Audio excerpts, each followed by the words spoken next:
Hasil dari asesmen diagnostik tentang gaya belajar siswa diperoleh ada siswa yang auditori dan ada siswa yang visual. Nah, bagaimana kita merancang konten pembelajarannya? Nah, teman-teman, jika teman-teman menghadapi permasalahan seperti ini, buatlah pelajaran itu yang Belajar bersama Pak Reza, menuntut ilmu menggapai cinta. Ikhtiar dan doa lakukan bersama, sukses tujuan di akhir cerita. Apa saja yang perlu teman-teman persiapkan sebelum menghadapi tes P3K 2024? Yang pertama, teman-teman harus membuat jadwal belajar dan alokasikan waktu minimal 30 menit setiap hari. Yang kedua, teman-teman harus belajar secara konsisten, berlatih dengan soal ujian, evaluasi diri dengan mengikuti TO, dan jaga kesehatan fisik dan mental. Nah, kelima poin ini harus teman-teman persiapkan sebelum teman-teman mengikuti ujian P3K 2024. Soal nomor 1. Hasil dari asesmen diagnostik tentang gaya belajar peserta didik diperoleh kelompok peserta didik yang auditori dan kelompok peserta didik visual. Berdasarkan kondisi tersebut, maka rancangan konten pembelajaran yang sesuai, yakni A. Guru menggunakan media pembelajaran berupa gambar yang relevan. B. Guru membuat materi ajar berupa tautan yang berisi rekaman suara. C. Mengutamakan materi belajar dalam format audiovisual. D. Memilih media pembelajaran yang menggunakan teknologi seperti melibatkan aplikasi streaming video. E. Menggunakan sumber belajar berupa video, bacaan, dan gambar yang relevan dengan tema. Baiklah teman-teman, silakan teman-teman pause dan jawab. Cukup ya teman-teman ya, kita bahas soal ini bersama-sama. Nah, hasil dari asesmen diagnostik tentang gaya belajar siswa diperoleh ada siswa yang auditori dan ada siswa yang visual. Nah, bagaimana kita merancang konten pembelajarannya? Nah, teman-teman, jika teman-teman menghadapi permasalahan seperti ini, buatlah pelajaran itu yang mengakomodir kedua gaya belajar ini. Baik itu auditori, visual. Biasanya menggunakan materi belajar itu yang formatnya audio visual, biar bisa diterima oleh mereka. Nah, sekarang coba kita lihat yang A. Guru menggunakan media pembelajaran berupa gambar saja. Oh, ini kurang tepat, teman-teman ya. Kalau berupa gambar saja, hanya membawahi yang visual saja. Hanya membidangi yang visual saja, yang audionya tidak bisa. Sekarang coba kita lihat yang B. Guru membuat materi ajar berupa tautan yang berisi rekaman suara. Sama, visualnya tidak kena juga. Yang B kurang tepat. C. Mengutamakan materi belajar dalam format audiovisual. Nah, ini bagus teman-teman yang C ini ya. Kita tahan dulu jawaban yang C. Kita bandingkan dengan yang D. Memilih media pembelajaran yang menggunakan teknologi seperti melibatkan aplikasi streaming video. Nah, ini bagus teman-teman ya. Tapi lebih tepat yang C ya teman-teman dibanding yang D ya. Sekarang kita bandingkan dengan yang E. Menggunakan sumber belajar berupa video, bacaan, dan gambar yang relevan dengan tema. Berarti lebih tepat yang C, teman-teman. Karena diminta kontennya, materinya ya. Lebih tepat yang C. Menggunakan materi belajar dalam format audiovisual. Jadi, soal ini yang punya poin 5 adalah C, poin 4 adalah D, poin 3 adalah E, poin 2 adalah A, dan poin 1 adalah B, teman-teman ya. Soal nomor 2. Salah satu kode etik guru adalah menghargai dan menghormati hak asasi manusia, serta keanekaragaman budaya. Seorang rekan guru di tempat Anda bekerja senang sekali menertawakan logat bahasa siswa yang berasal dari suku tertentu.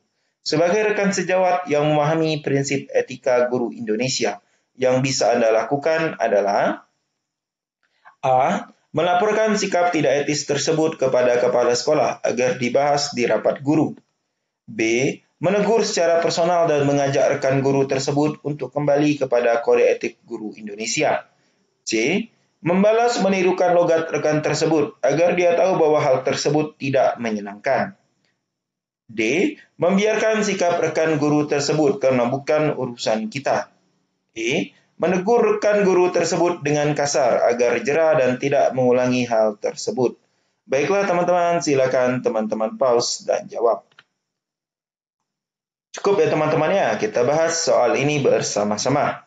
Nah, di soal dijelaskan, salah satu kode etik guru adalah menghargai dan menghormati hak asasi manusia, serta keanekaragaman budaya. Nah, seorang rekan guru di tempat Anda bekerja senang sekali menertawakan logat bahasa siswa yang berasal dari suku tertentu. Berarti teman Anda ini tidak menghargai dan menghormati keanekaragaman budaya, teman-teman ya. Sebagai rekan sejawat yang memahami prinsip etika guru Indonesia yang bisa Anda lakukan. Jika kita sebagai temannya, kita harus menegurnya, teman-teman. Tapi secara personal, jangan di muka umum. Dan kita harus menasihatinya agar dia mengingat kode etik guru tidak boleh melakukan hal tersebut lagi ya. Nah, sekarang kita lihat mana yang menggambarkan jawaban seperti itu. Yang A, melaporkan sikap tidak etis tersebut kepada kepala sekolah agar dibahas di rapat guru. Ini belum urgen, teman-teman. Tidak merugikan sekolah. Masih bisa diingatkan. Jadi yang A ini kita hindari dulu ya. Kita eliminasi dulu ya. Kita lihat jawaban yang B. Menegur secara personal dan mengajak rekan guru tersebut untuk kembali kepada etika guru etik Indonesia. Oke, yang B kita tahan. Bagus teman-teman ya. Sekarang kita bandingkan dengan yang C. Membalas menirukan logat rekan tersebut agar dia tahu bahwa hal tersebut tidak menyenangkan. Kurang tepat teman-teman. Jangan kita balas. Yang D. Membiarkan sikap rekan guru tersebut karena bukan urusan kita. Ini juga kurang tepat. Berarti kita tidak peka dengan keadaan sekitar. Nah, yang E. Menegur rekan guru tersebut dengan kasar agar jerah dan tidak mengulang hal tersebut. Kalau bisa kita tegur dengan lembut, kita tegur dulu dengan lembut ya teman-teman ya. Jadi yang E ini kurang tepat teman-teman. Jadi jawabannya yang paling tepat di soal ini adalah B. Menegur secara personal dan mengajak rekan guru tersebut untuk kembali kepada kode etik guru Indonesia ya. Jadi yang B ini poinnya 5 teman-teman. Yang A ini poinnya 4, E 3, C 2 dan D 1 teman-teman ya. Soal nomor 3. Anda baru saja dimutasi di sekolah lain. Suatu ketika Anda mendapati di sekolah tersebut ada rekan kerja yang tidak ramah dan suka mengusik. Suatu hari rekan kerja sesama guru tersebut membicarakan hal-hal buruk tentang Anda di belakang Anda dan Anda mendengar hal tersebut. Tindakan Anda: A. Melaporkan perbuatan rekan tersebut ke kepala sekolah agar segera ditegur. B. Menegur secara personal dan mengajak rekan tersebut bicara dari hati ke hati. C. Menegur dengan kasar karena sudah tidak tahan dengan perlakuan rekan tersebut. D. Mendiamkannya dan tidak menghiraukan nama baiknya difitnah. E. Membalasnya dengan ikut membicarakan hal buruk tentang rekan guru tersebut. Baiklah teman-teman, silakan teman-teman pause dan jawab. Cukup ya teman-teman ya, kita bahas soal ini bersama-sama. Di soal dijelaskan kalau Anda ini baru saja dimutasi. Kemudian Anda mendapati di sekolah baru Anda itu ada rekan kerja Anda tidak ramah dan suka mengusik orang. Nah, suatu hari rekan kerja tersebut membicarakan hal-hal buruk tentang Anda di belakang Anda dan Anda mendengar hal tersebut. Tindakan Anda ini sering terjadi teman-teman ya. Jika Anda mendapati hal seperti ini, Anda harus berbicara dari hati ke hati dengan rekan kerja tersebut. Anda tegur dia dan Anda katakan apa yang tidak dia suka dari Anda. Siapa tahu kritik dan saran dari dia itu bisa mengubah Anda menjadi lebih baik. Kita lihat mana jawaban yang menggambarkan hal tersebut. A. Melaporkan perbuatan rekan tersebut ke kepala sekolah agar segera ditegur. Jangan dulu teman-teman ya. Kalau bisa kita selesaikan dengan baik-baik, kita selesaikan dengan baik-baik. A kita eliminasi. Yang B, menegur secara personal dan mengajak rekan tersebut bicara dari hati ke hati. Oke, bagus teman-teman. Sekarang kita bandingkan B dengan C. Menegur dengan kasar karena sudah tidak tahan dengan perlakuan rekan tersebut. Kalau bisa dengan lembut, kenapa tidak, ya, teman-teman ya? Jadi lebih tepat yang B. Sekarang kita bandingkan dengan yang D. Mendiamkannya dan tidak menghiraukan nama baiknya difitnah. Ini juga kurang tepat, teman-teman. Kita harus bela nama baik kita ya. E. Membalasnya dengan ikut membicarakan hal buruk tentang rekan guru tersebut. Ini juga kurang tepat. Jangan dibalas. Jadi jawaban yang paling tepat pada soal nomor 3 ini adalah B. Menegur secara personal dan mengajak rekan tersebut bicara dari hati ke hati. Jadi B ini poinnya 5, teman-teman ya. Kemudian A poinnya 4, C 3, kemudian